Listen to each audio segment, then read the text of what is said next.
One of the other features that we looked at with tables was naming them. So I'm going to go through the steps of making a table again with our spreadsheet and just show you how to name the table, because that also comes up in your Module 5 exercise.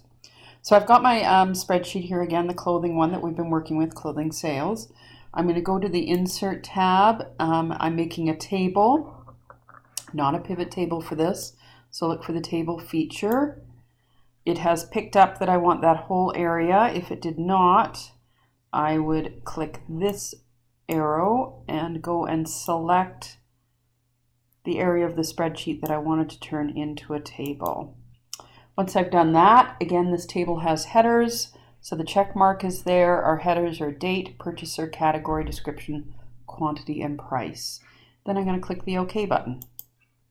So now our spreadsheet area has been turned into a table. You can see we have the downy pointy arrows next to each of the column headings, and we've got the Table Tools ribbon is now visible. So to name the table, if you look up here, you'll see it's got the table name Table 4, and it also has that here. This is called the cell name box. So we're just going to give it a more distinctive name. Doesn't get rid of the name Table 4, but it makes it easier to identify if you have more than one table on your spreadsheet. So I'm going to select right in here where it says Table 4, and then I'm going to type in clothing, no space, sales, and hit the Enter key. Now if you go back to that cell name box and click the downy pointy arrow, you'll see still Table 4 is there. But now the name that I just made, clothing sales, is there as well. And when I select it, it selects the entire spreadsheet area that we called clothing sales. So just making it easier to identify. There is an area in Excel where you can manage the names. That does not come up in this particular module, but it is on the Formulas tab, and it's called the Name Manager.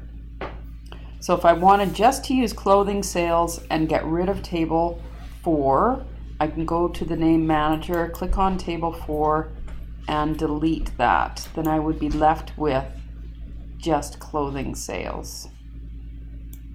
But we're not going to do that for this particular example. We're just going to leave the two of them there.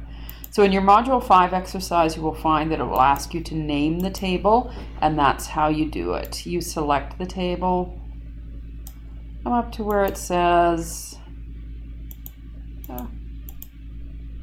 Table 4, and then just type in a new name for that particular table.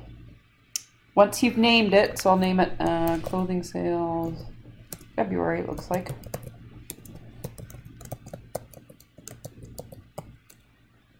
Hit the Enter key to complete the naming.